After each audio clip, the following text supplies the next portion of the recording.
ప్రేమించి పెళ్లి చేసుకోవడం సహజం, కానీ అది ఒకప్పుడు. ఇప్పుడు ట్రెండ్ మారిపోయింది. పెళ్లి చేసుకున్నాక ప్రేమించడం ఇప్పుడు లేటెస్ట్ ట్రెండ్. దాన్ని ఎవరైనా ఒప్పుకోకపోతే చంపడానికి క్షణం కూడా ఆలోచించడం లేదు కొందరు.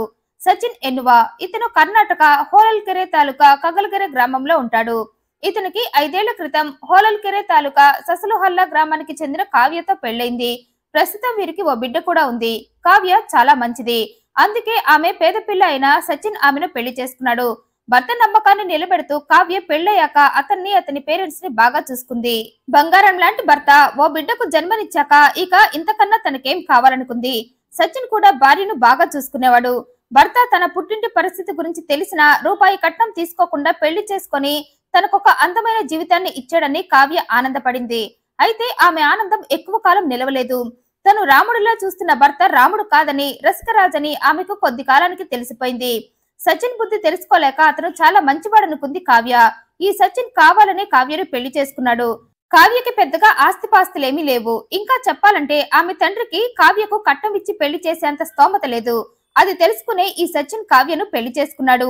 లేని పిల్లను చేసుకుంటే తన ఆటలకు అడ్డు తగలదు, తన తప్పులను ఎత్తి చూపదు అనుకున్నాడు. అందుకే కోరి కావ్యను పెళ్లి చేసుకున్నాడు. పెళ్లై ఓ బిడ్డ పుట్టేదాకా ఆమెతో బాగానే ఉన్నాడు. కానీ కాలం గడిచే కొద్దీ ఆమెపై ఇష్టం తగ్గిపోయింది. అందుకే మరో అమ్మాయిని ట్రై చేసి ఆమెను పెళ్లాడాలనుకున్నాడు. కానీ ఆ విషయం కావ్యకు చెప్తే చచ్చినా ఒప్పుకోదనుకున్నాడు. అందుకే భార్యకు తెలియకుండా ఆమెకు సవితిని తేవాలన్న ప్రయత్నాలు మొదలుపెట్టాడు. ఆ పనిలో సక్సెస్ కూడా అయ్యాడు. దవణగిరే కడ్లేబాలు గ్రామంలో ఉండే చైత్ర అనే యువతిని ఈ సచిన్ పరిచయం చేసుకున్నాడు. తన ఫ్రెండ్ ఇల్లు ఈ చైత్ర ఇంటికి పక్కనే ఉండటంతో ఓసారి తన ఫ్రెండ్ ఇంటికి వెళ్ళినప్పుడు సచిన్ అనుకోకుండా ఈ చైత్రను చూశాడు. చూడగానే ఆమెకు పడిపోయాడు. చేసుకుంటే ఇలాంటి అమ్మాయిని రెండవ పెళ్లి చేసుకోవాలనుకున్నాడు. అప్పటి నుండి డైలీ చైత్ర కోసం ఫ్రెండ్ ఇంటికి వెళ్లి ఆమెను చూసేవాడు. ఆమె డీటెయిల్స్ మొత్తం ఫ్రెండ్ ని అడిగి తెలుసుకున్నాడు. అప్పుడే తెలిసింది చైత్రకి ఇంకా పెళ్లి కాలేదని, సంబంధాలు చూస్తున్నారని. ఇక వెంటనే అలర్ట్ అయిపోయాడు. తను కనుక ఇప్పుడు తొందర పడకపోతే ఎవరో ఒకరు నా చైత్రని చిక్కించుకుంటారని అనుకున్నాడు. అంత ఛాన్స్ ఎవరికి ఇవ్వకూడదనుకున్నాడు. వెంటనే చైత్రతో పెళ్లి ప్రపోజల్ పెట్టాలని దానికోసం ఫ్రెండ్ ని సాయం అడిగాడు. తన మనసులో చైత్రపై ఉన్న ఇష్టాన్ని, కావ్యపై ఉన్న అయిష్టాన్ని చెప్పాడు. ఏదోలా మా ఇద్దరిని సెట్ చేయమన్నాడు. కానీ ఫ్రెండ్ మాత్రం అందుకు ఒప్పుకోలేదు. నీ భార్య కావ్య చాలా మంచిది, చక్కగా ఉంటుంది, నువ్వంటే ప్రాణం ఇస్తుంది. అలాంటి అమ్మాయిని మోసం చేయటం కరెక్ట్ కాదన్నాడు. కానీ సచిన్ మాత్రం అతని మాటలు పట్టించుకోకుండా నువ్వు హెల్ప్ చేయకపోతే నేనే నా ప్రేమను గెలిపించుకుంటా అంటూ ఏదోలా తిప్పలు పడి ఫైనల్ గా చైత్రతో మాటలు కలిపాడు. ఆమె కూడా సచిన్ కి పాజిటివ్ గా రెస్పాండ్ అవ్వటంతో అసలు మ్యాటర్ లోకి వచ్చేశాడు. నాకు పెళ్ళైంది, కానీ పెళ్ళయి నిన్ను చూశాకే తెలిసింది, నీతో ప్రేమలో పడ్డాకే తెలిసింది నిజమైన ప్రేమ అంటే ఎలా ఉంటుందో అని. నువ్వంటే నాకు చాలా ఇష్టం అంటూ కొన్ని ప్రేమ కవితలు ఆమెకు చెప్పాడు. అప్పటికే చైత్ర కూడా సచిన్ పై మనసు పడి ఉండటంతో నీకు పెళ్ళైనా పర్లేదు, రెండవ భార్యగా అయినా నేను నీతో అడ్జస్ట్ అయిపోతా, నీతో నీ భార్యగా నేనుంటే చాలంది, మా ఇంట్లో వాళ్ళు ఒప్పుకోకపోయినా నీతో వచ్చేస్తా అంది. అయితే సచిన్ మాత్రం ముందు మన ఘాటు ప్రేమ విషయం మీ వాళ్లకు చెప్పబన్నాడు. సరే అన్న చైత్ర ఇంట్లో వాళ్ళకి సచిన్ తో తనకున్న ఎఫైర్ గురించి చెప్పింది. అతని తప్ప భర్తగా మరెవరిని ఊహించుకోలేనంది. కానీ చైత్ర ఫ్యామిలీ ఆమె పెళ్లికి ఒప్పుకోలేదు. పెళ్లైన వాడు తప్ప ప్రేమించడానికి నీకు ఎవరూ దొరకలేదా అన్నారు. 600 సచిన్ తో నీ పెళ్లికి మేం ఒప్పుకోమన్నారు. దీంతో చైత్ర విషయాన్ని సచిన్ కు చెప్పింది. వెంటనే తనని తీసుకుపో అనడంతో సచిన్ హీరోలా ఫీల్ అయిపోయి ఆమెను తీసుకుని వెళ్లాడు. ఇద్దరు సీక్రెట్ గా పెళ్లి చేసుకుని కాపురం కూడా పెట్టారు. అయితే తన భర్త కాలం గడిచే కొద్దీ తనతో మునుపటిలా ప్రేమగా ఉండకపోవటం, తనని అసలు పట్టించుకోకపోవటం కావ్య గమనించింది. భర్త మార్పుకి కారణం తెలుసుకుందామని ఫైనల్ గా సచిన్ చైత్ర అమ్మాయిని రెండవ పెళ్లి చేసుకున్నాడని తెలుసుకొని రగిలిపోయింది. సచిన్ ని ఆ విషయం మీద నిలదీసింది. నువ్వు చాలా మంచివాడు అనుకున్నా, కానీ నా ఆశలన్నీ ఇలా అడి ఆశలు చేస్తావనుకోలేదంది. నువ్వు నన్ను మోసం చేశావు, ఇక నేను నీతో ఉండను. నేను బ్రతికుండగా నువ్వు రెండవ పెళ్లి చేసుకున్నావు, ఇది నేరం. నేను నీ రెండవ పెళ్లికి ఒప్పుకోలేదు.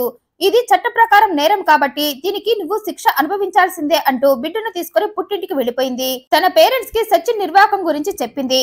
అతనికి బుద్ధొచ్చేలా చేస్తానంది. కానీ పేరెంట్స్ మాత్రం ఆవేశపడద్దు, ఎంతైనా అతను నీ భర్త, కొంచెం ఆలోచించి అతనితో ఉండమన్నారు. కానీ చైత్ర ఒప్పుకోలేదు.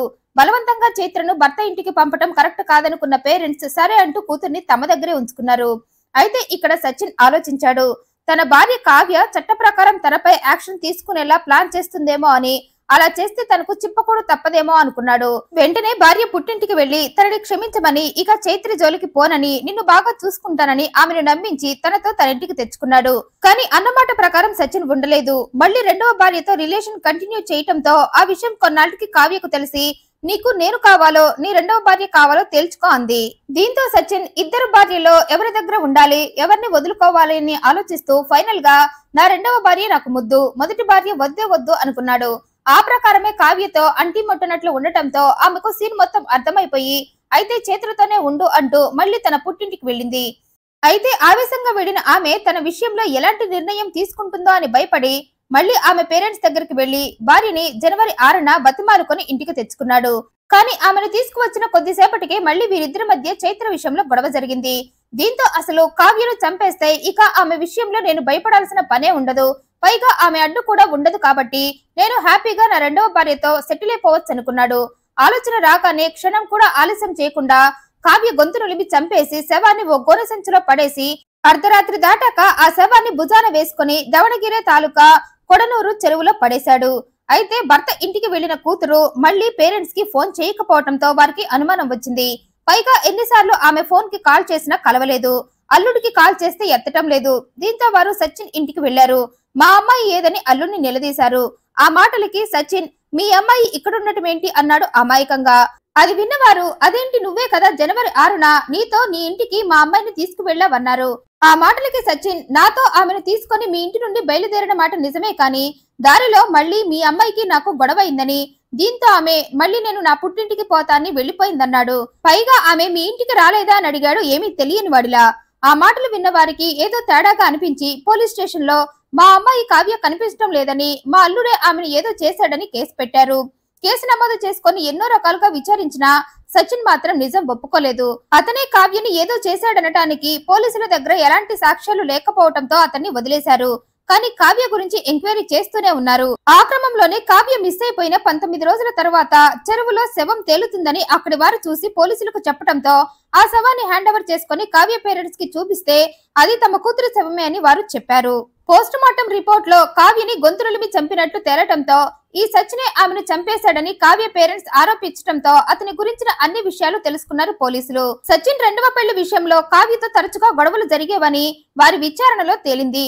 దీంతో పోలీసులు సచిన్ ని మళ్లీ అదుపులోకి తీసుకుని వారి స్టైల్లో విచారించగా అతని నోటి నుండి నిజాలన్నీ బయటకు వచ్చాయి.